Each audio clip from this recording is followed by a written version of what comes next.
Welcome tonight at the NIAS talk at Spui 25, virtually, digitally, online. Tonight we have a very special event because in the week that conspiracy theories have taken a flight and have fueled an insurgency led or generated by a president to attack the capital in the United States, we are going to discuss the role of secret agencies, especially the CIA, and how they behave, how they work, and how they go about in a time where all secrets are not so secret anymore, where social media is a very important tool for politicians, for just lay persons to spread around all kind of conspiracy theories. Today we are going to discuss the public life of the Central Intelligence Agency, also known as the CIA. And with us tonight, we have 4 very special guests. I'm Fenneke Wekker. Before I will introduce all the other speakers, I will briefly introduce myself. I'm Fenneke Wekker, Head of Academic Affairs at NIAS, which is the Netherlands Institute for Advanced Study, based in Amsterdam. And each year we host about 60 fellows, researchers, writers, journalists, and artists who work on their own research project. And tonight we will have Simon Willmetts, who is currently a fellow at NIAS. And he is an assistant professor in intelligence and national security at Leiden University. He's a cultural historian interested in the history of secrecy, intelligence, surveillance, and digital privacy. And his research focuses upon the wider social and cultural impact of secret intelligence services and their activities. And his book, In Secrecy's Shadow, in his book, he examines the collapse of public trust in government in the aftermath of the Second World War through the lens of post-war spy cinema. And at NIAS, currently he is working on his research project on how the CIA shaped American culture and political ideas, and in turn, how those ideas have shaped the work of American intelligence. Furthermore, tonight we will have Richard Aldridge. He's a professor of international security at the University of Warwick. I will tell a little bit more about him later. And then second, we have as a panel member, Willyman Arts. She's a lecturer in intelligence and national security at the Institute of Security and Global Affairs, also at the University of Leiden.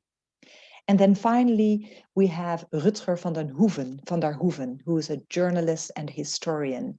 And as an editor of foreign affairs at the Dutch weekly De Groene Amsterdammer, van der Hoeven writes about international issues, and he is one of the journalists of the podcast Radio America. And he's also a lecturer at University Utrecht, where he focuses on the history of photography and the Vietnam War.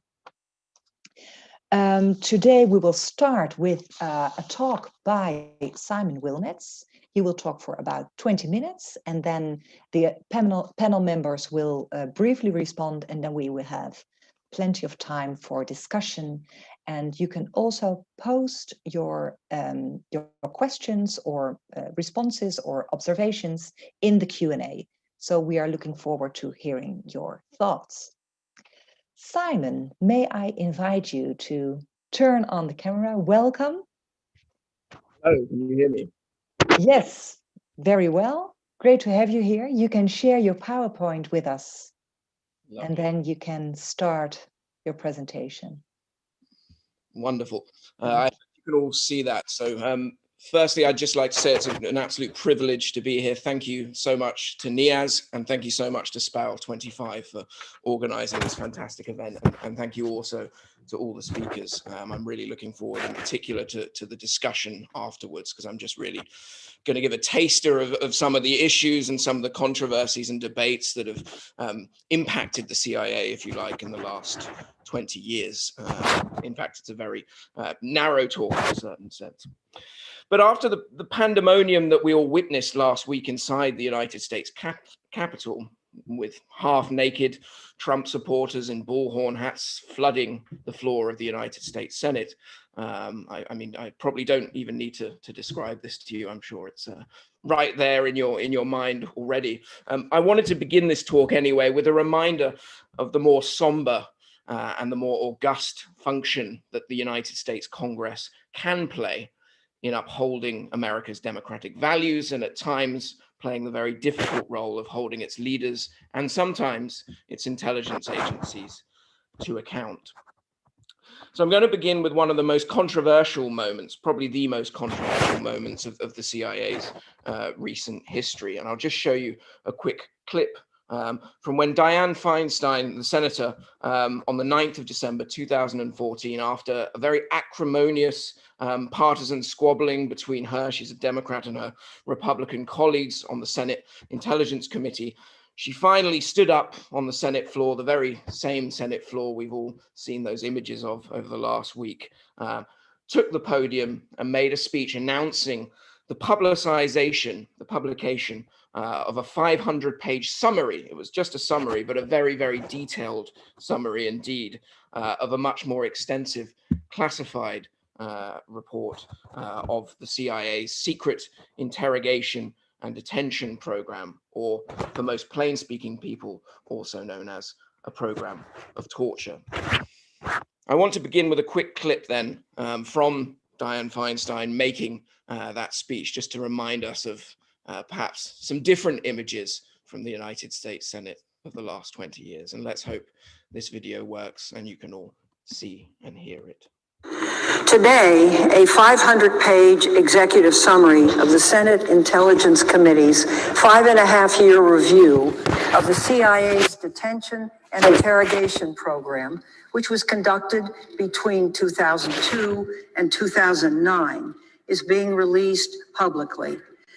The report released today examines the CIA's secret overseas detention of at least 119 individuals and the use of coercive interrogation techniques, in some cases amounting to torture.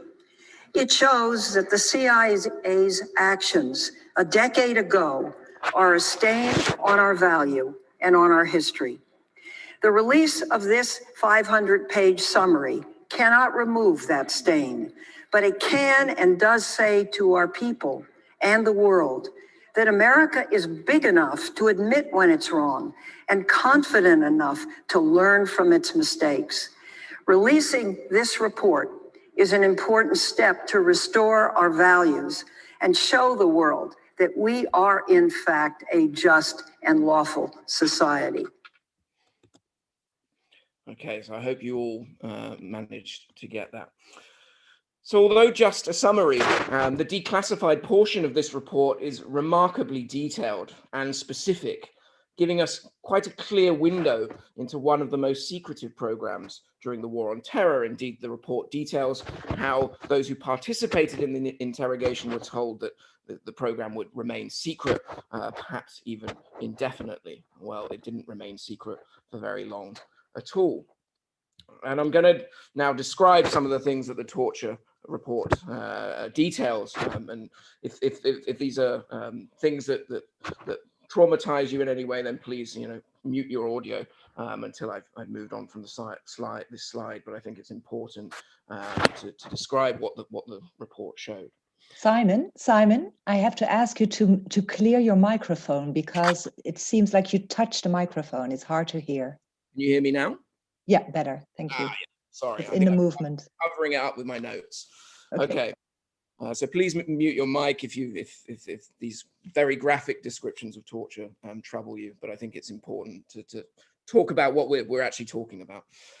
So the report described how the CIA used a combination of quite brutal methods to interrogate suspected al-Qaeda terrorists and al-Qaeda affiliates.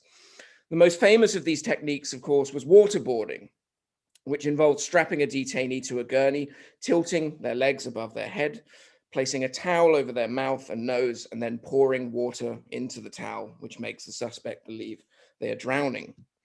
This was the technique that stole the headlines, actually before the report was released, but afterwards as well. But there were other techniques described in detail in the report that were equally brutal. Detainees were kept awake for days on end with loud music and white light until they grew completely disoriented. They were kept in stress positions for hours on end. They were stripped naked, subjected to sexual assault, and left freezing. One detainee died of exposure after he was chained to a freezing floor with no clothes on as he was left there overnight. To humiliate them, some detainees were placed in diapers and forced to defecate on themselves. One technique that was approved but ultimately never used against a particular suspect, al-Zubaydah, because he had a fear of insects, was to lock him in a coffin-sized box for days on end with a large insect placed inside the box with him. So I think it's important to actually detail what the report stated. And although, of course, the CIA have challenged the findings, the conclusions of the report, they haven't challenged these facts that the report brought to bear. I remember at the time there were many people claiming that this didn't amount to torture, but I suggest that people go away and read the report and come to your own conclusion about that. But that was just part one of the report. And this is really the main reason I want to talk about this report, because part two, and many CIA officers actually at the time admitted that it was this part of the report that really annoyed them the most, focused not on the interrogation program and the methods itself, but on the way the CIA sold that interrogation program to the American public. The Senate's report concluded that not only were the methods used immoral, so to speak, but they were also ineffective, failing to produce any significant intelligence on al-Qaeda or its affiliates. But what part two of the Senate's report showed was that for years, the CIA's Office of Public Affairs had orchestrated a public relations campaign that attempted to sell the general public on the effectiveness of these techniques, essentially arguing that they had stopped planned mass terror attacks.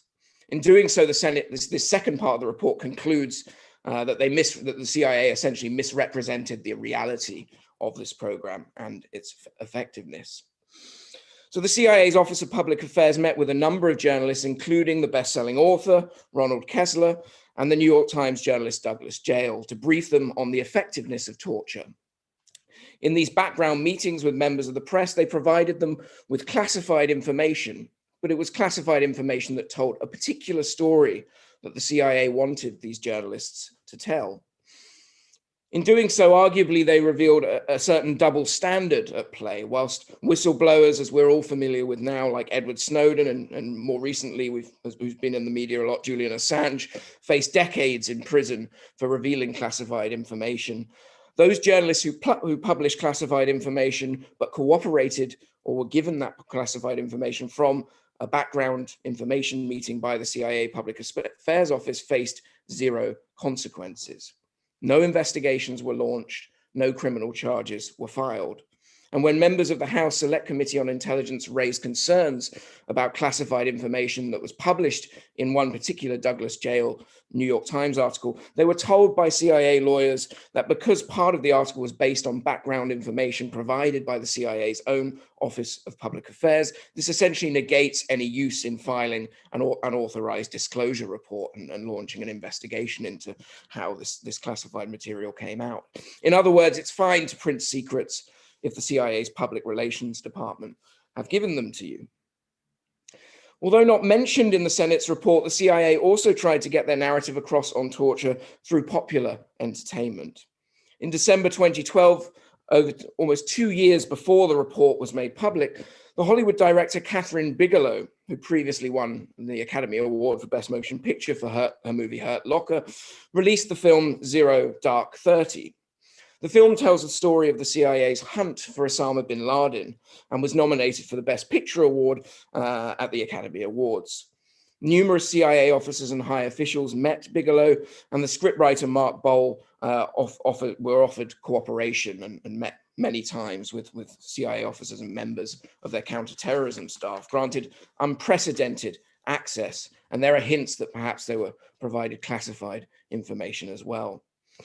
The film featured scenes of torture, and its narrative strongly suggests that it was through torture that the CIA ascertained the intelligence that led them to Osama bin Laden. This is a narrative which, of course, the Senate Torture Report completely rejected, but the movie had already made its impact. By the time the Senate Torture Report was released, almost 2 years later, it had been seen by millions of people. It did tremendously well at the box office, and it was nominated for an Academy Award for Best Picture. Actually, it didn't win. 0:30 didn't win the Oscar for Best Picture that year, because the very same year, another movie that was indirectly at least a result of CIA public relations efforts, Argo, which tells the story of a daring CIA raid to rescue American hostages in Iran, actually won the Best Picture Award. It beat 0:30 that year. The story of Argo was actually declassified by CIA Director George Tenet because he wanted a positive story about the CIA to be known to the public. Intelligence officers often claim that whilst their failures are made public, their successes are always kept secret, because by definition, if something is public, then it must have been a failure. But in actual fact, this is not always the case, as we've seen of this strategy to publicize certain positive stories and promote the image of the Central Intelligence Agency.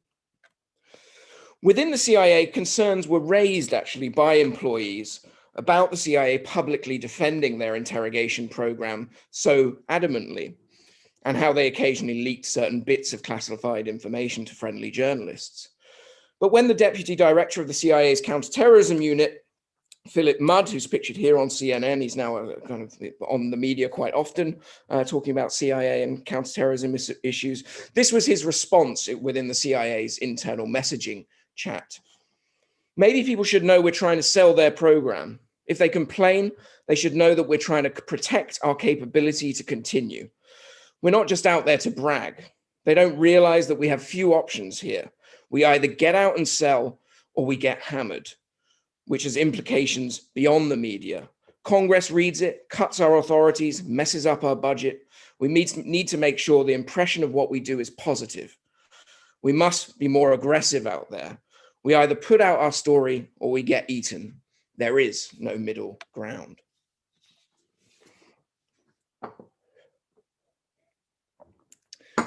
Traditionally, intelligence agencies like the CIA have been understood as inherently secretive entities, and therefore somewhat detached from the crude public arena of politics and political debate. Hidden behind a veil of official secrecy, they conduct their activities with relative freedom from the prying eyes of the general public. Many intelligence services also pride themselves on their detachment or independence from politics and political opinion. Their job, as they see it, is to provide the unvarnished truth to policymakers, to give them an objective understanding of the world, and occasionally to speak truth to power.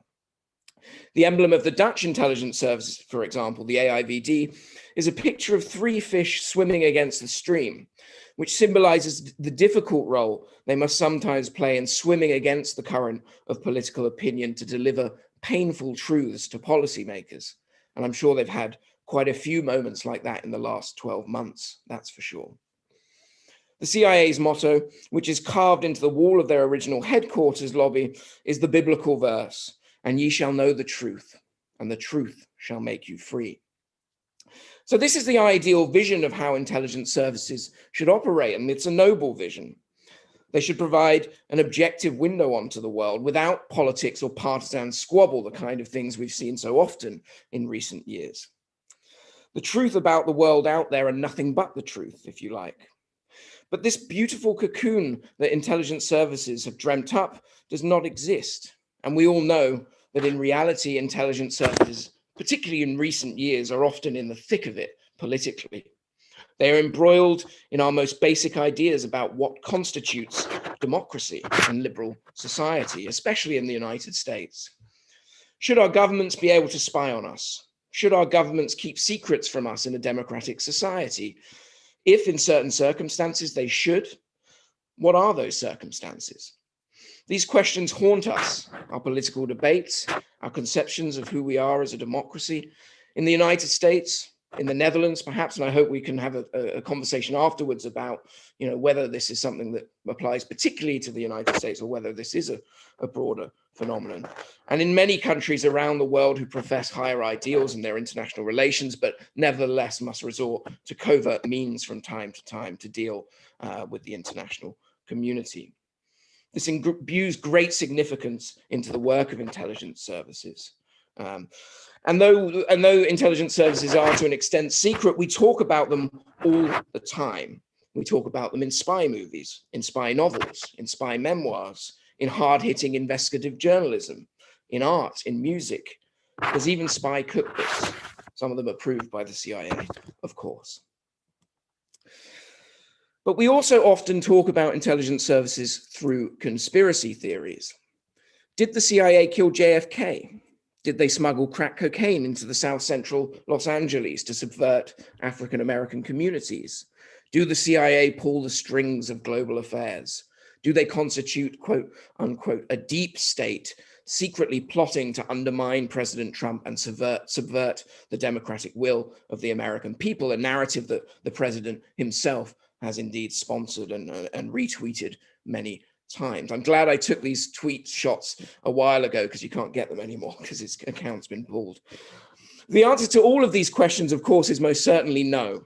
The CIA did not kill JFK. The CIA do not pull the strings of global affairs. But the fact that these questions are asked is telling, I think, and it says something about the symbolic role intelligence agencies play in our democratic society. In any case, whether we believe in conspiracy theories or not, the fact is they are tremendously powerful and have played a profound role in recent political events. The President of the United States has repeatedly described his own intelligence services as a deep state in order to curry favor with his political base and to deflect accusations of collusion with the Russians or to attack the CIA whistleblower that revealed Trump's attempt to get the Ukraine to investigate Hunter Biden, leading directly to his impeachment, or at least his first impeachment 1.0, if you like.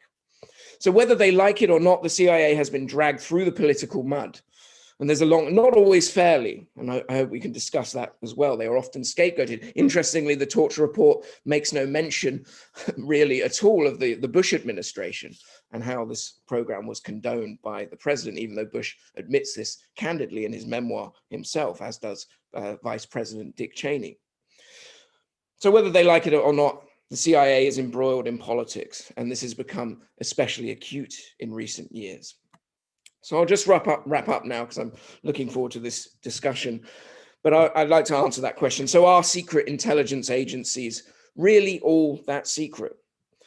Well, of course, governments still keep secrets.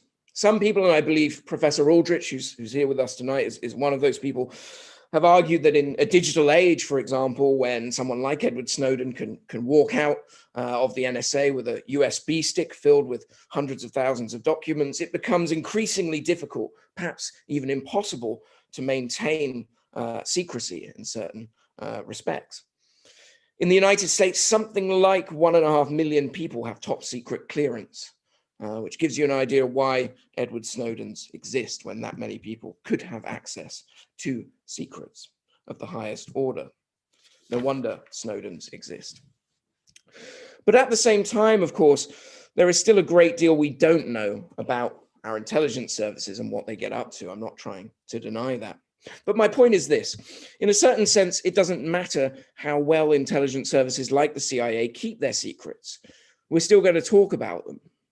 They are still going to be forced into the limelight of the public arena and play a major role in our political debates.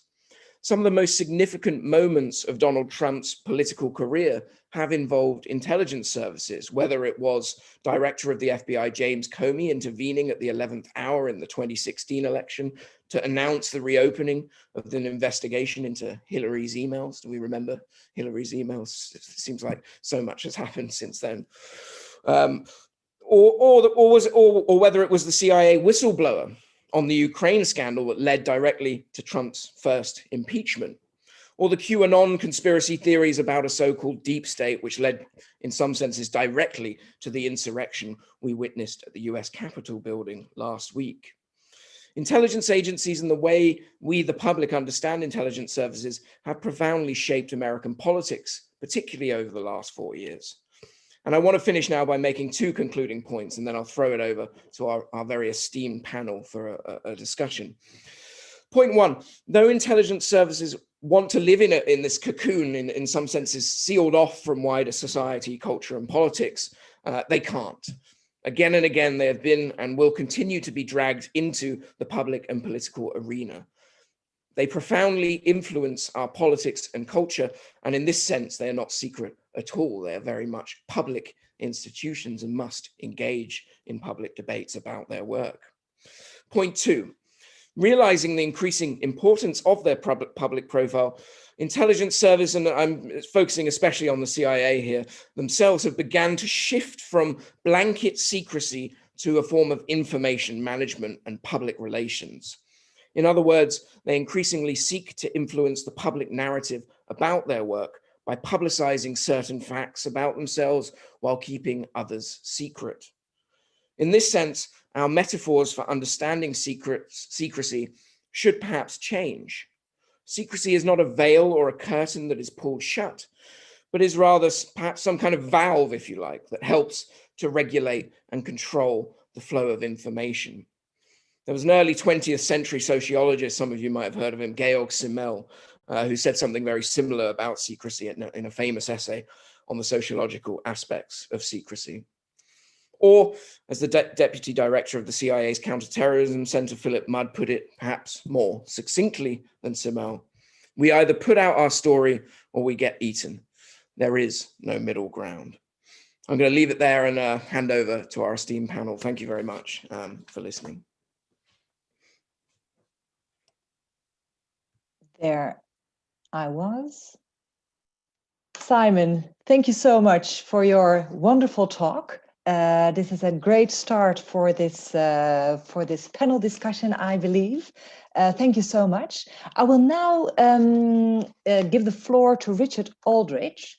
Willyman, you can still put your camera off if you wish, and Richard, you can turn your camera on. And Simon, you can also turn it off. Yes, thank you.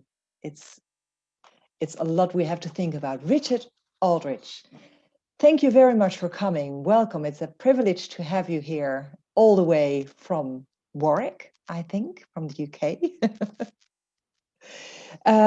Richard Aldridge is a professor of international security at the University of Warwick. He is a world-renowned expert on intelligence and security, and he has written numerous highly regarded books on the subject. His latest book, Behind the Black Door, focused upon the relationship between British intelligence agencies and prime ministers. And previously, he has led a major research project on the US CIA entitled The Landscapes of Secrecy. And currently, Professor Aldridge is working on a book about the decline of official secrecy in the digital age. Welcome, Richard, if I may. Thank you for inviting me to this wonderful NIAS event, and thank you for the very kind introduction. I really enjoyed the presentation that Simon Willmetts made, because it made so many important points. And the crucial one that Simon makes is that the CIA has become symbolic of so many bigger things in American foreign policy. So when we hear a public intellectual talk about American foreign policy, we count the seconds down before they mention the CIA. before they mention torture, before they mention special forces. So the CIA has become symbolic of bigger questions like interventionism versus isolationism, whether America should have a democratic open foreign policy or whether a president should have a secret foreign policy. And as Simon's talk illustrated so well, the tension between national security imperatives and ethics, good behavior. So in this context, understandably, the CIA has become increasingly sensitive about secrecy. Indeed, one could argue that for the last 50 years, directors of the CIA, including Gina Haspel, the current director, have become anxious about the decline of secrecy. But what Simon's talk also illuminates is a current change, not only the decline of secrecy, but also the way in which the CIA has embraced the decline of secrecy, almost begun to celebrate it through films like Zero Dark 30. Why is this? This partly reflects a change in the inner nature of the CIA. When Leon Panetta, Obama's director of the CIA, stepped up and took over his job, he thought he was taking over control of an organization which collected information. And he said he was surprised to discover actually he was taking over a secret combatant counterterrorism command, an organization which not only collects information, but also conducts action. And I think my point is that increasingly for world leaders, Obama, Trump, Putin, many others, they don't actually want to conduct that secret action in darkness. They actually want to advertise it. Increasingly, these leaders want implausible deniability. They want the theater of a kind of performative shadow power. They want to flaunt the power of the SVR, the CIA, MI6, because these agencies are increasingly valuable, not just to spy on people, but to scare people, to project power, to coerce enemies. So I would argue that, one of the things that Simon is showing us is that in a decade when America is retreating from Iraq, when it's clearly failed in Afghanistan, the CIA remains the last symbol of American power. And unsecrecy is perhaps one of the ways that that power is being projected. Thank you. Thank you so much, Richard, for a great response. You can keep your camera on, and Willyman Arts, can I ask you to turn it on as well? Thank you. Willyman Arts is a lecturer in intelligence and national security at the Institute of Security and Global Affairs at Leiden University. And her research focuses on intelligence oversight in a European context. In particular, she is an expert on Dutch intelligence and intelligence oversight, and a regular commentator in the Dutch media on intelligence.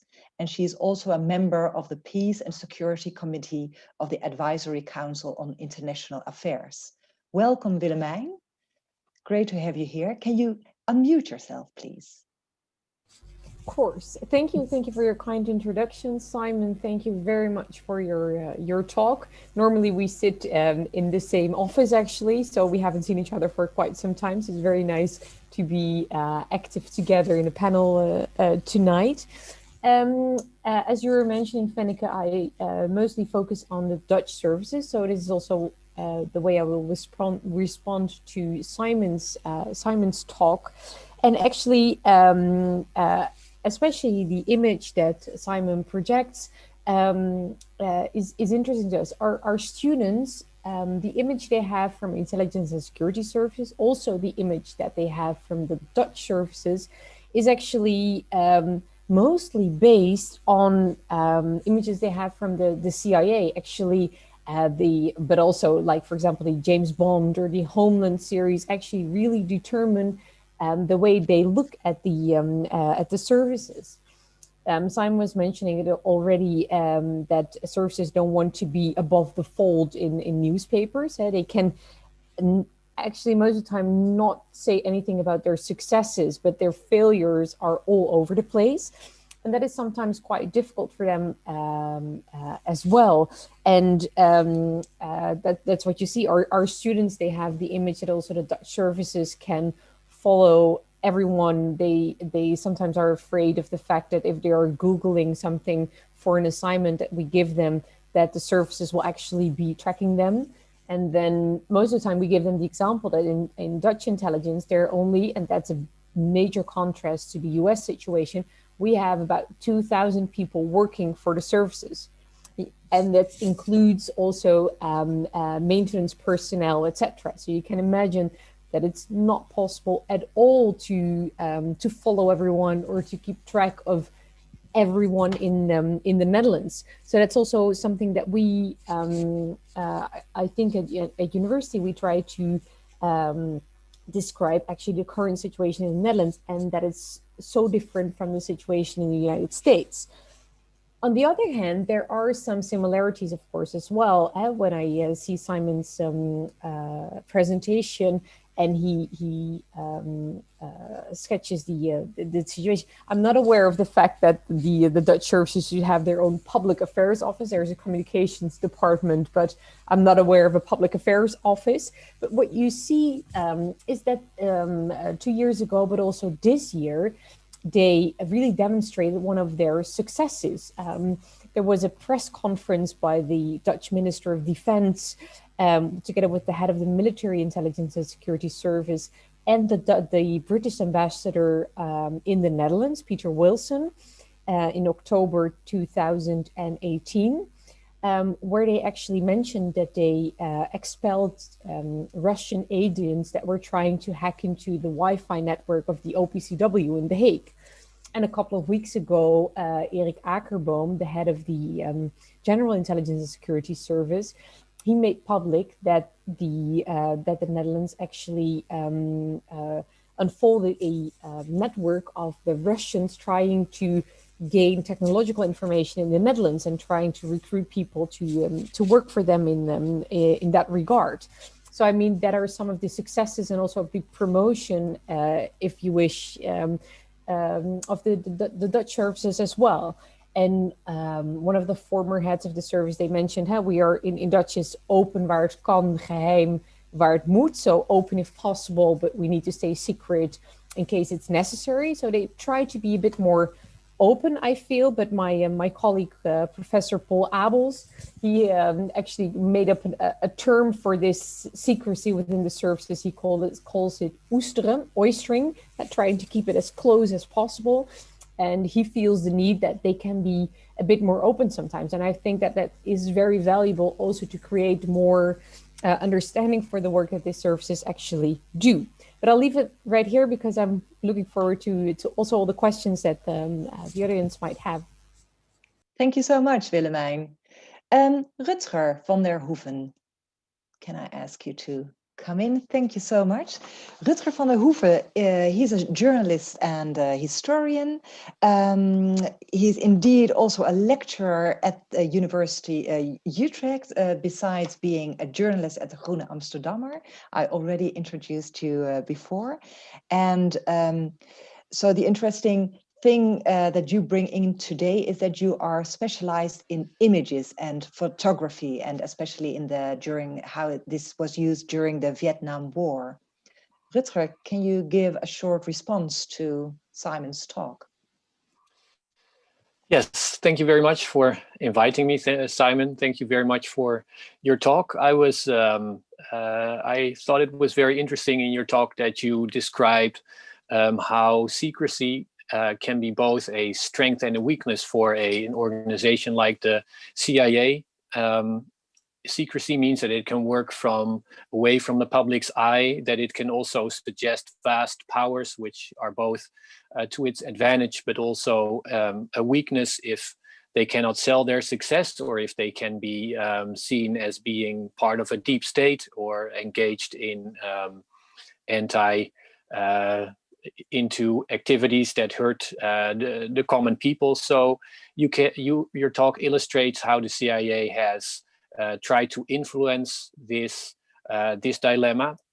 And if I look back on the past years, I can see some roles that the CIA has taken on that have made this dilemma, I suspect, more pressing than before. So not only developments in our society, but also the CIA has become, I would expect, more of a political actor itself, because in the last few years, you mentioned Trump attacking the CIA head on, but also through its own activities, it was part of the of finding evidence for Iraq's weapons of mass destruction after initially trying to deny evidence of this, but being very much pulled into this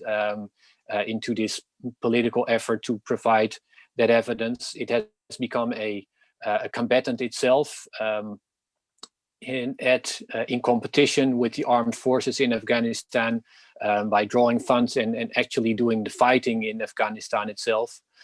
And also it has reached out to the US society,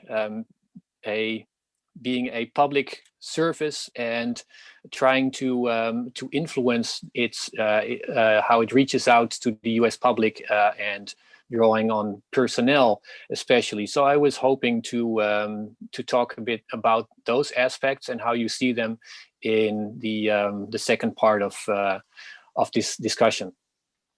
And I know that you had a few images that you wanted to show. Do you want to show them now, or shall we keep them for later? Well, this first introduction was just a few minutes, so I indeed took a few photographs that I wanted to ask your opinion on. But are we? That would be part of the panel discussion, I would suspect. Okay, perfect. Then we'll keep it for a little bit later. Thank you so much, Rutger. Simon, please come in. Working well. Thank you so much for all just amazing comments and really fascinating. I'll very briefly respond, but then I'd really like to kind of get a discussion going if that's possible, and bring in the audience as well. I thought, Richard, your point about the CIA projecting its power is fascinating. You know, I know you've written an article recently about covert action, which is the things so traditionally intelligence services are conceived of as being relatively passive, if you like. They watch the world, they engage in forms of surveillance, and they collect intelligence. But the difference between intelligence services like the CIA or Mossad or MI6 and even an intelligence service like the Dutch intelligence services, the AIVD, is that the CIA are much more engaged in what's called covert action, which basically means going out into the world and doing stuff. You know, whether that's paramilitary action or propaganda, or funding coups, or you name it, or arming different groups. And I think it's that is really the most controversial thing. Obviously, espionage, spying has connotations and is controversial in a way, but I think one of the reasons the most famous, the most controversial intelligence services around the world are the CIA, Mossad, MI6, is because they engage in what's called covert action, which traditionally the Dutch have not engaged in quite certainly not to such an extent. So I hope that kind of touches, I think, on what Willyman was saying as well, that there are kind of very big differences between when we're talking about the American services and the Dutch services. 2 points. So the first is that the Dutch don't engage in covert action. They're quite active in the cyber domain, of course.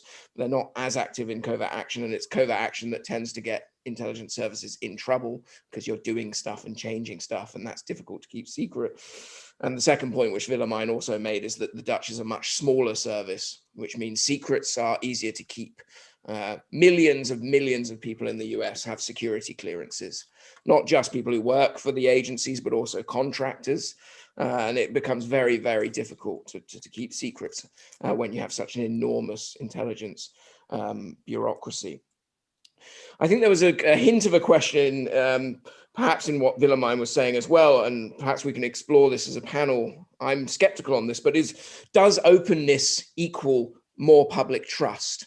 I wonder what people's answer is to that. If intelligence services, through Open Their Doors, became transparent, would the public trust in them more, trust in government more? I think that's actually it's a complicated answer to that question. And Rutger as well, thank you for your response. Yeah, as you said, there's been some really important moments. WMD, perhaps intelligence services getting dragged into political debates that they didn't want to get dragged into. Increasingly, intelligence itself has become used by politicians in a very public way.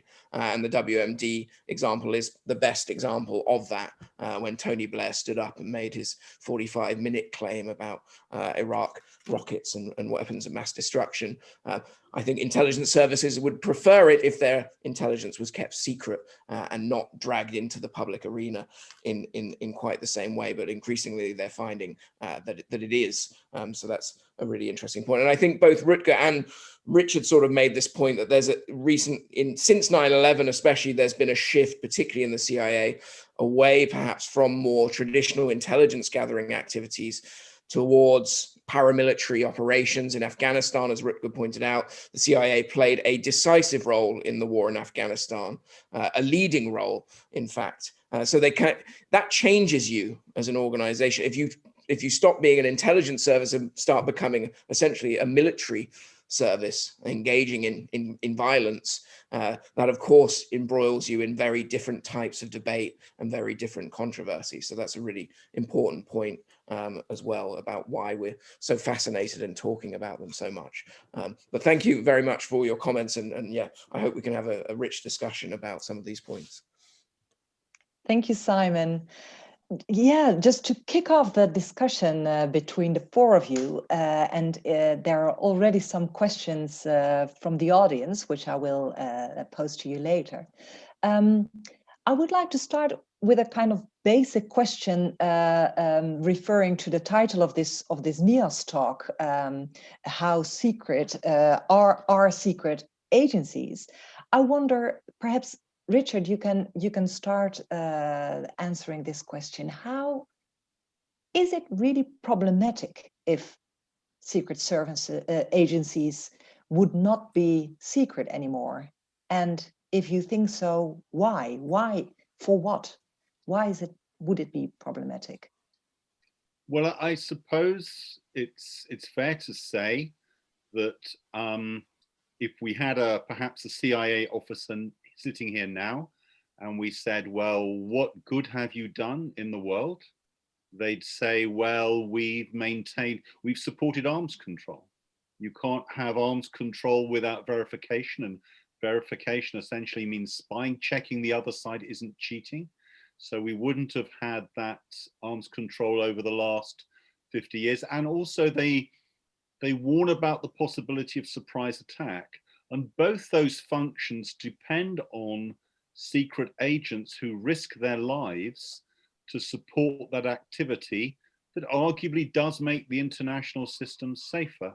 And so at a core, if a traditional secret service gathering intelligence can't have secrecy, can't protect its agents, it can't do its job. Willyman. Yeah, also maybe to react on that as well is also that that sometimes it's actually the question, how secret are secret agents, especially in democracies? For example, here in the Netherlands, in regard to oversight, I mean, quite some information is actually out in the open, because the Oversight Committee publishes reports that are open to the public. Sometimes there's a secret appendix, but a lot of information is actually in the out in the open. Also debates that we have in Parliament, and that sometimes also something that is different than services in dictatorial regimes, for example. They have the benefit to say so that they can keep everything a secret. But here in the Netherlands, but also what we see in the UK or the US, the role of oversight of services in democracies is also quite different than from other kind of regimes. Willyman, do you agree with the suggestion Simon just made that it's easier for the IVD, the intelligence services in the Netherlands, to remain secret? I'm not exactly sure. I completely agree with the fact that we don't have that many people with a security clearance or with access to, for example, state secrets. We don't have this situation where I think it's over 25,000 people a year get cleared in the US. I'm not exactly sure about the figures, but it's huge. We don't have the same amount of clearance or access to all this information. So in that regard, I completely agree with Simon. But would it also make the IVD more effective because they are better in keeping secret things secret? But I'm not exactly sure whether they're really better in keeping the things secret. I mean, and in regard to effectiveness, I think they're very good in some things that they are doing, but I'm not exactly sure whether you can compare that with the secrecy situation like in the US. Simon, what would you say? What would be the main problem if secret agencies would be more open than they are now? Well, I think, you know, there are two things that secret agencies prize and want to keep absolutely secret, and that is sources and methods. So you can't reveal sources, like journalists actually, who likewise want to protect their sources, because if you reveal who provided you with information, you may well place that individual in danger, or if you're using technical means, reveal those means. So your methods as well, how you go about collecting information, that stuff is kind of beyond the pale. But I suppose the argument then gets into beyond those things that, you know, if you reveal person X gave information to the CIA and that would put their lives in danger, of course, I think most people would say that should be kept secret. But the argument is that actually what gets kept secret in the United States is often things that are politically embarrassing, as well as just things that threaten national security. And part of the problem is this term national security is such a broad term that you can define that in any way you like, really. So almost anything can be construed as a threat to national security, and how you determine what's a genuine national security threat versus what's embarrassing or a stain on their reputation, as Senator Dianne Feinstein said, versus actual national security threat is difficult. So that's the kind of balance that needs to be drawn. I think intelligence services can be more transparent, but I also think there's a difference, and I tried to stress that in my talk, between genuine openness and public relations. And what we see is that actually often public relations can backfire. Certainly that's what happened with the torture situation, where the CIA tried to sell the public on this, and it really backfired for them because of the Senate report, which detailed all of that. So we should be careful and draw that distinction. Yeah, Rutger, I'm really curious to hear from you indeed what Simon just argued, that with this public role of intelligence services, they, instead of being really truly open and transparent, they use this openness or this public role to steer the public eye, or to manipulate in a way the audience by using, for example, journalism or films or movies or photography or videography. What is your? Well, if you look at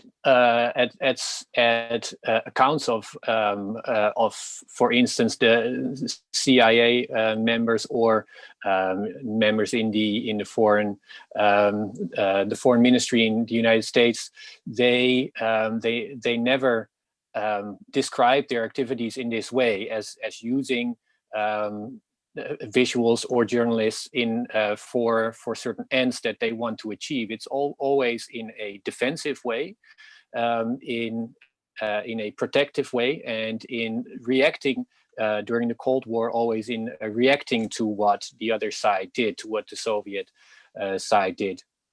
Now, if an agency like the CIA starts reaching out to the public, then you understand that something apparently is amiss in their eyes. These are things that I am not a researcher of the intelligence community, but there were a few moments in the last few years where I was where I suddenly saw visuals which I am attuned to turning up from inside the CIA. So these were things that I was very that really attracted my attention. Perhaps you can show the PowerPoint. Yeah, perfect moment, I would Fatima? say. Yes. So one was during the so-called war on terror, but it became a war in Afghanistan. Suddenly, visuals of the CIA started turning up, of CIA warriors in Afghanistan. Now, this one that is shown here is sort of classic photojournalism, with the subject in the foreground, a long background with expensive material. So this would be like almost a recruitment photo. This is not a sort of an coincidence, and this was reached the press. So obviously a leaked photograph. Other photographs also reached the press. So perhaps if you can show the next one, this is of CIA operatives with Hamid Karzai in their midst. Now this looks like a sort of like a snapshot, but the grainy quality of it suggests authenticity. It's also true of the next images that we can see. So this one, and there's a fourth as well. And these are just examples. This last one was of a book of photographs of the Afghanistan war that reached the public, and they really suggest that the CIA started trying to influence their image in the public. I was wondering, Simon, if you can, my hunch would have been that the CIA was trying to either remedy their image that after the debacle in Iraq, one could say, trying to respond to this with trying to influence public opinion through these images and stories of the CIA doing the sort of the United States dirty business in Afghanistan. Yeah, I have to say I don't know about this particular book itself. I'm fascinated to learn more. I've just written it down about whether that itself was a form of public relations, if you like. But certainly, more generally speaking, yes, indeed, post 9/11, the CIA's Office of Public Affairs has become much more active. It's faced a number of massive major official inquiries, the 9/11 Commission looking into whether that was an intelligence failure, various inquiries looking at the Iraq WMD scandal, and the torture inquiry, which I talked about in my talk. So partly as a result of this political pressure, they've had to get a little bit more nimble and a little bit more effective at talking to journalists. Although actually I stress this is a post 9/11 phenomenon, but really, it was the end of the Cold War that made the CIA begin to think more and more about having to engage more publicly. After the end of the Cold War, lots of people started to say, well, do we even need a CIA? The big threat to the United States has now disappeared.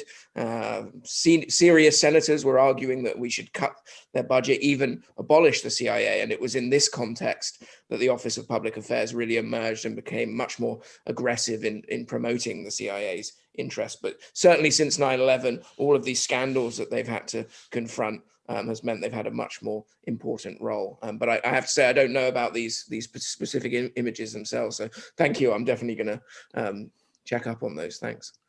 We have a question from Constance in the audience, and I think this is a nice this very much relates to what we're talking about. And perhaps Richard, you could answer first. Constance asks whether we should approach the transparency that is now used, or that we see at the intelligence services, as something instrumental as something that intelligence organizations really very actively use, and with the aim to influence the audience, instead of something that just happens to them? Is it an instrument, a conscious instrument? Yes, I think it is. And I think the problem that perhaps intelligence agencies face now is that actually they've been doing this for a long time, but through what we might call traditional media. So actually intelligence services have long had quiet and often very professional and respected relationships with journalists on newspapers. Those newspapers are asking them critical questions, and it's a civilized dialogue. But now they're into an era of a new media, a social media, which is much more volatile.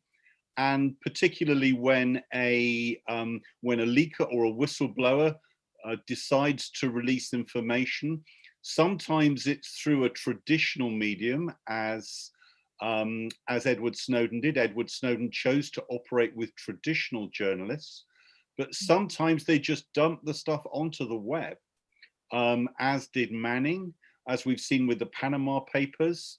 And that new style of revelation presents the intelligence services with a whole new level of challenge. How is this for the Dutch intelligence service, Willemijn? Does the IVD also really instrumentally use transparency? Of course, I do. I think they should do. I mean, this is one of the instruments that they actually have. And maybe to add upon one of the points that Simon just made before is there have always been, this is actually parts also from the research from our colleague Constant Heijzen, is that before in the Netherlands we had a referendum about 3 years ago on the new Intelligence and Security Act. And there was a referendum, and actually before this referendum, during all the new acts or discussions, there was always the question, should we actually have these services? Is in the Netherlands, after the Cold War, do we still need them, etc., etc.? And actually what he mentioned is that during this discussion on the referendum, this question was actually not asked. So in the Netherlands, there seems to be quite some understanding that we really need these services to be there. There was quite some discussion on their special powers, especially in regard to tapping the internet. But it was interesting to see that that wasn't actually up for debate. And just one of the examples as how services also use this information, instrumental, of course, was that also before this this actual referendum, the numbers of the actual amounts of internet or telephone taps actually came out. Just also, and it is for us as lecturers, it was useful if we want to underline what they're actually doing. But you can also imagine that for the services, I mean, I wasn't really shocked by the numbers. I saw one of the questions that whether the Netherlands was the country that is spied upon the most. Not exactly sure whether you're referring to other nations spying on the Netherlands, but I mean, I think that the services are quite selective in their tapping, in using their tapping power. Yeah, so this is also something that I'm really curious about this covert action. And Simon you just told us that the IVD, the Dutch intelligence service, does not so much use covert action, but more like the digital side, or that it's active in the cyber domain. But when is something covert action? And is that something different than being active in the cyber domain? Well, good question. Well, there can be forms of cyber action. I don't know what the right term is, but covert cyber warfare, cyber means can be a form of covert action. The definition really of covert action is simply, rather than just watching the world and trying to understand it, intelligence services are actively trying to change things. So there have been famous examples of cyber means being used in this sense. Perhaps the most famous was Stuxnet.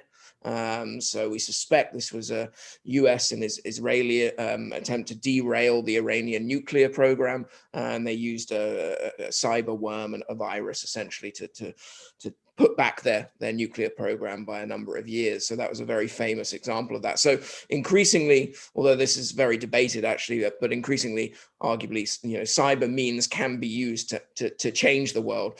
And certainly the hot topic at the moment about disinformation, about is Russia, influencing our society, that's a form of covert action as well. Propaganda is a form of covert action because your intent is to change the world, not just to sit and watch it. If I can briefly just come back to Constance's question, because I had a quick... Sure. I mean, I think we can overplay how good the CIA are actually at public relations. I actually don't think often they're not very good, and often they're scrambling and responding to scandals that they didn't see coming necessarily. Historically, they've often not been so great at public relations. If you want to see an organization that's very good at public relations, look at the United States military, who have been embedded with Hollywood since the very beginning of the cinematic medium. Look at the FBI, who are extremely good at selling themselves. The CIA are not actually as good. But in terms of instrumentality as well, there's also, and perhaps Rutger could know something about this, there's an instrumentality on the part of journalists as well, what's known as access journalism. If you're working for the New York Times and your beat is the CIA and you have to make a deadline and have stories 2 or 3 a week about the CIA, you need access to people within that organization in order to write your stories. And therefore, that relationship is, in some senses, an inevitable one. It's very difficult to be a regular journalist writing columns all the time without knowing people in the services and having some kind of relationship. So there's a two-way instrumentality, if you like, that exists. And I'll stop talking there. Rutger, I saw that you wanted to respond to, and then Willemijn. Well, yes, I just had a question. I don't know if you could, or it seems to me that Richard and Simon, you touched upon something that is more than sort of the topic of the moment, misinformation and conspiracy theories. If you are a Secret Service working at this moment, it seems to me that you have a fundamental problem communicating your services to your community if you're no longer working for a country that's clearly opposing another country, when the sort of narrative that you're battling is that there's a global and international conspiracy that can host all kinds of domestic parties, obviously including the most secretive one of all. So I would think that would fundamentally change rather than just be a sort of passing challenge of the moment. I don't know what your thoughts upon that are. Well, if I could just respond, I think Rutger's touched on a very important issue, because the extent to which a country can keep secrets determines how much its allies will cooperate. So if we look at secret prisons and torture, many of the European countries were collaborating with those programs. They collaborated because they believed that their cooperation would be secret. What they didn't think was that a journalist called Dana Priest would reveal all that on the front page of the Washington Post in November 2005. And there was a very amusing exchange in Washington between General Hayden running the CIA and the European ambassadors. And General Hayden running the CIA said, "You Europeans, you're a bunch of hypocrites. You've taken this intelligence secretly from us that's been produced by these programs, and in public you're criticizing us." And the Europeans replied, "Yes, we're hypocrites. But actually we were told these programs were going to be secret, and now we're exposed." And so a dialogue went on. What became clear to the Americans was that it would be very difficult to get allies to cooperate in the future if they couldn't maintain secrecy. Willyman, you wanted to respond too?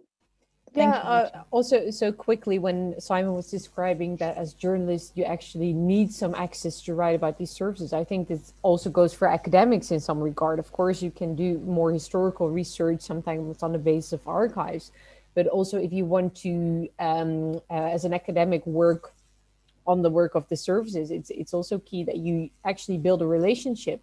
And this also adds to the points that Simon made earlier. I mean, you also have to be aware of the fact that, of course, the services will give you information. In specific countries, they probably won't lie, but of course, they won't tell you everything. I mean, they're not allowed to, etc., etc. They don't want to most of the time. So you also, as well as a journalist, as an academic, should be very critical and aware of the fact that you should verify all the information that you get, as the services should do themselves as well. So be very critical on the sources and the information that you have. So it's not only for journalists, but it also goes for academics in that regard. Yeah, thank you. I see that we have only 5 minutes left. So it's really true that time flies when you're having a great debate and a nice panel members to discuss with. There is a question that very much relates to what we already discussed about the intelligence services trying to change the world through their covert actions through their behavior, and also by using transparency as an instrument. And there is a question from one of the audience members who asks, are leaks of intelligence to the press on the average beneficial or detrimental to democracies? And this also alludes to what Rutger, I believe, said in your response, that openness could also arouse trust, more trust, and a stronger democracy. Or is secrecy important for democracy? What would you say, Simon? Perhaps you could try to answer this question. Well, I don't think there's a kind of blanket answer. I think it depends on what's being leaked. I also think it depends on your politics. There was obviously the most obvious example is Edward Snowden, who leaked hundreds of thousands of documents to journalists. And, I've sat in some rooms with privacy advocates who say that what Edward Snowden does was heroic and was wonderful, and it's made us have this really important debate about mass surveillance. And then I've sat in other rooms where people think he's, the devil incarnate, who endangered lives and is a terrifier. So I think it really depends on your politics and how important you think that issue is. I certainly think that it's important that in a democracy we have forms of leaking. Actually, I spoke with Constant, who I think asked the question earlier. I spoke to the former New York Times journalist fairly recently, James Risen, and he had an interesting theory. He said one of the consequences of there's been a clampdown on leaks since the Obama administration, and Obama, more than any other president, was very harsh in throwing the book at people who revealed secrets. It's something people like to think of Obama as Mr. Cuddly and friendly, but he was prepared to throw people in prison and do all sorts of stuff to keep the lid on secrets. And James Risen's theory was that, well, one of the consequences of that is by pushing the lid shut. When you have someone that wants to leak secrets to the press, they want to do it all in one. Because what you used to have is this kind of culture where there was everyday leaks going on. Politicians would leak, and there were small leaks, and it was kind of a pressure valve, if you like. But now what you have, if you know, and you're an intelligence officer, and you know that you're going to go to prison possibly for the rest of your life for leaking something, then you're going to go for the crown jewels. You're going to go for the big story. And that, I think, in some ways is very dangerous for intelligence services. Arguably, they might be a victim of their own attempts to clamp down on secrecy. By doing so, they raise the specter of another Snowden in future. So that's a roundabout way of answering that question. It depends. Yeah. Clear. This turns me to Rutger. You as a journalist, Would you ever decide if you got a hold on a leak, on a secret, would you ever decide not to write about it, not to make it open because it is meant to be secret? What is your duty there? I think, well, most journalists are just extremely susceptible to being the first to publish something. So, and this is the relationship that Willemijn also described. Especially during the Cold War in the United States, there was a very close sort of cooperation between journalists and the CIA. It was a very short way for the CIA to communicate things to the public through very large media if they leaked something. Well, these things also were used in different way. Journalists tried to get stories from their contacts, which might not always be true. During the Iraq War, I think there were many reports in the press that were often conflicting, often not very well checked.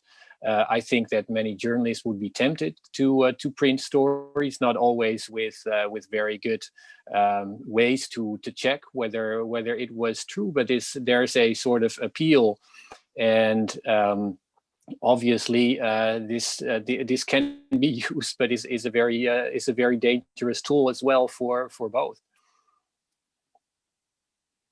Thank you. Then my final question, and then Simon, you have the final words. So looking back on what happened in the United States the last couple of days, with conspiracy theories getting so out of hand in a way that people really, really believe that the elections have been stolen, for example, would openness, more transparency, help to counter or to prevent these conspiracy theories from arising? And would that be a good thing in itself? Or do you think that conspiracy theories will always be there, even if secret agencies are more transparent about their way of working? Shall I go answer that one? Well, I mean, I think it's a difficult one to answer. We've seen when things have been made public, like in the mid-1970s, all sorts of stuff started coming out about the CIA, or in recent years, that's not necessarily led to a better public trust of government. In some senses, quite the opposite. I don't know whether if there was more routine transparency, perhaps that might build trust more and more. One thing I think, the people that invaded the Capitol, I think these QAnon conspiracy theories, that it's so far gone, they're so far down the rabbit hole, that I think we have a very difficult task of talking to them and coming back to a ground where we can meet and convince people that these conspiracy theories just aren't true. It's become much more serious and widespread. So I'm skeptical that transparency necessarily will lead to more public trust. But I think one chronic problem in the United States especially is overclassification for all sorts of reasons, trust being one of them, cost is another, but so much stuff is classified that doesn't need to be classified. And I think secrets have consequences, as we've seen. So perhaps if there was fewer things that were classified, perhaps trust would improve. But I don't think it's a clear line, if you like. I think it's not easy to answer that question. Yeah. Thank you so much. We've left with more questions than answers, I believe, tonight. But this is very interesting and thought-provoking, especially in this time. Thank you so much, Simon, for your presentation. Thank you, Richard Aldridge. Thank you, Willyman Arts. Thank you, Rutger van der Hoeven. And thank you for participating and asking your questions, all the people at home. Please notice that, note down that on the 4th of February, we will have our next NIAS talk at Spui 25 on the topic of belonging with Jan-Willem Duivendak and myself as a political sociologist and Amade Macharek. And we hope to see you again. And thank you all again, panel members. And I wish you a beautiful night.